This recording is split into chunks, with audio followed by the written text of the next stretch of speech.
ಪ್ರಿಯ ವೀಕ್ಷಕರೇ, ಕಲಿ ಮತ್ತು ಕಲ್ಕಿ ಚಾನಲ್ಗೆ ಸ್ವಾಗತ ಸುಸ್ವಾಗತ. ವೀಕ್ಷಕರೇ, ಅರ್ಚನೆ, ಆರಾಧನೆ, ವ್ರತ, ಉಪವಾಸ, ಉತ್ಸವಗಳಲ್ಲಿ ಮಗ್ನರಾಗಿರುವುದನ್ನೇ ಭಕ್ತಿ ಎಂದು ಭಾವಿಸುವವರೇ ಹೆಚ್ಚಾಗಿದ್ದಾರೆ. ಭಗವತ್ ಚಿಂತನೆ, ಧ್ಯಾನ, ನಾಮ ಜಪ, ತಪಗಳ ತೊಡಗಿರುವವರ ಸಂಖ್ಯೆ ಅತ್ಯಂತ ಕಡಿಮೆ. ಇದಕ್ಕೆ ಮೂಲ ಕಾರಣವೆಂದರೆ ಅವರವರ ಹೃದಯ ಪರಿಶುದ್ಧವಾಗಿ ಇರದಿರುವುದು. ಕೇವಲ ಬಾಹ್ಯ ಭಾಷೆ ಪೂಜೆ, ಅರ್ಚನೆ, ಉತ್ಸವವಾದಿಗಳಲ್ಲಿಯೇ ಮುಳುಗಿರುತ್ತಾರೆ.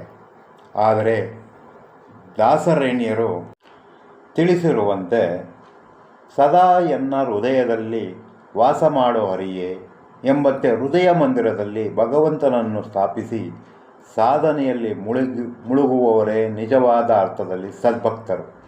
ಭಗವಾನ್ ಶ್ರೀರಾಮಕೃಷ್ಣನ ಪರಮಹಂಸರ ಪ್ರಕಾರ ಭಗವಂತನ ದಿವಾನಖಾನೆ ಭಕ್ತರ ಹೃದಯ. ವೀಕ್ಷಕರೇ, ಪರಮಹಂಸರ ಜೀವನದ ಒಂದೊಂದು ಗಳಿಗೆಯನ್ನು ಆಳವಾಗಿ ಅಧ್ಯಯನ ಮಾಡಿದಲ್ಲಿ ನಮಗೆ ಕಾಣಬರುವುದು ಅವರ ಪರಿಶುದ್ಧ ಹೃದಯ. ತಮ್ಮಲ್ಲಿಗೆ ಬರುತ್ತಿದ್ದ ಸಾಧಕರಿಗೆ ಅವರು ಬೋಧಿಸುತ್ತಿದ್ದ ಅತ್ಯಂತ ಮುಖ್ಯವಾದ ಅಂಶವೆಂದರೆ ಶುದ್ಧ ಹೃದಯ. ನಿಜವಾದ ಸಾಧಕ ಹೇಗೆ ಈ ಸ್ಥಿತಿಯನ್ನು ತಲುಪಬಹುದು ಎಂದು ಭಾವಿಸುವವರಿಗೆ ಪರಮಹಂಸರ ಸಾಧನ ಪರ್ವವೇ ಮಾರ್ಗದರ್ಶಿ ಎನ್ನಬಹುದು. ಕಾರಣ, ಇಲ್ಲಿ ಯಾವುದೇ ಗಲಾಟೆ, ಜಾಗಟೆ, ಶಂಕನಾದ ಹಾಗೂ ಇತರ ಚಟುವಟಿಕೆಗಳ ಭರಾಟೆಯೇ ಇಲ್ಲ. ಹೃದಯ ಕಮಲ ಮಧ್ಯೆ ರಾಜಿತಂ ನಿರ್ವಿಕಲ್ಪಂ ಎಂಬಂತೆ ಪರಿಶುದ್ಧ ಹೃದಯ ಮಂಟಪವನ್ನು ಭಗವಂತನಲ್ಲಿ ಇರಿಸಿಕೊಂಡು ಶಾಂತವಾಗಿ, ಮೌನವಾಗಿ, ನಿಶ್ಚಲ ಭಕ್ತಿಯಿಂದ ಸಾಧನೆ ನಡೆಸುವವನೇ ಪರಿಶುದ್ಧವಾದ ಭಕ್ತ. ಈ ವಿಚಾರವನ್ನು ಪರಮಹಂಸರು ಸರಳವಾದ ಉದಾಹರಣೆ ಮೂಲಕ ಉಪದೇಶ ಮಾಡುತ್ತಾರೆ. ಮಣ್ಣನ್ನು ಚೆನ್ನಾಗಿ ಹದ ಮಾಡಿಕೊಳ್ಳದೆ ಇದ್ದರೆ ಮಡಿಕೆ ಕುಡಿಕೆಗಳನ್ನು ತಯಾರು ಮಾಡಲಾಗುವುದಿಲ್ಲ. ಒಳಗೆ ಮರಳು ಕಲ್ಲು ಮಿಶ್ರಣವಾಗದಿದ್ದಲ್ಲಿ ಮಡಕೆ ಬಿರುಕು ಬಿಡುತ್ತದೆ. ಅದಕ್ಕಾಗಿಯೇ ಕುಂಬಾರ ಮೊದಲು ಅನೇಕ ವಿಧಗಳಲ್ಲಿ ಹದ ಮಾಡುತ್ತಾನೆ.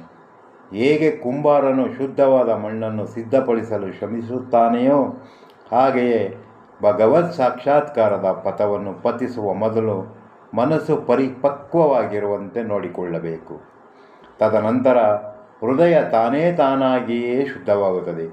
ಈ ಶುದ್ಧೀಕರಿಸಿದ ಮನಸ್ಸಿನಿಂದ ಭಗವತ್ ಚಿಂತನೆ, ಧ್ಯಾನ, ತಪಗಳನ್ನು ಆರಂಭಿಸಿದಾಗ ಶುದ್ಧ ಹೃದಯದ ಕಲ್ಪನೆ ಸಾಧಕರಿಗೆ ಬರಲಾರಂಭಿಸುತ್ತದೆ. ಒಮ್ಮೆ ಹೃದಯ ಶುದ್ಧಿಯಾಯಿತೆಂದರೆ ಭಗವತ್ ಶಕ್ತಿಯು ಹೃದಯ ಮಂಟಪದಲ್ಲಿ ವಿರಾಜಮಾನವಾಗುತ್ತದೆ. ವೀಕ್ಷಕರೇ, ಹಾಗಾದರೆ ನಿಜವಾದ ಶುದ್ಧ ಹೃದಯ ಪ್ರೀತಿ ಹೇಗಿರುತ್ತದೆ ಎಂದು ಪ್ರಶ್ನೆ ಮಾಡುವವರಿಗೆ ಶ್ರೀರಾಮಕೃಷ್ಣರು ಹೀಗೆ ತಿಳಿಸುತ್ತಾರೆ.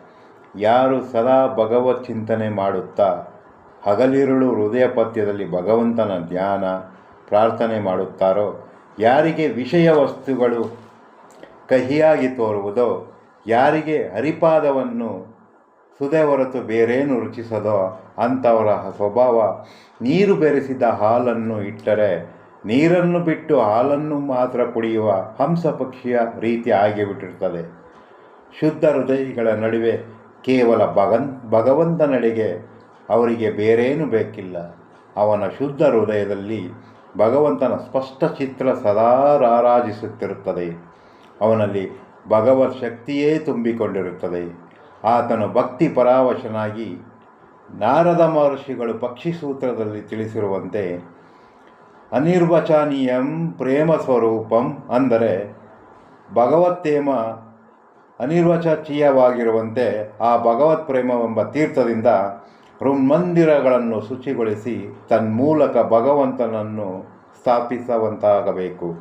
ಇದನ್ನೇ ರಾಮಕೃಷ್ಣರು ಸರಳವಾದ ರೀತಿಯಲ್ಲಿ ಹೃದಯ ಮಂದಿರದಲ್ಲಿ ಹೃದಯ ಪದ್ಯವನ್ನು ಸ್ಥಾಪಿಸಿ ಭಗವಂತನನ್ನು ಜಾಗೃತಗೊಳಿಸಬೇಕು. ಆಗ ಆ ಸಾಧಕ ಯಾವುದೇ ಅಡೆತಡೆಯಿಲ್ಲದೆ ಧ್ಯಾನಸ್ಥನಾಗಿ ಧ್ಯಾನ ಮಧ್ಯದಲ್ಲಿ ತಲ್ಲೀನನಾಗುತ್ತಾನೆ.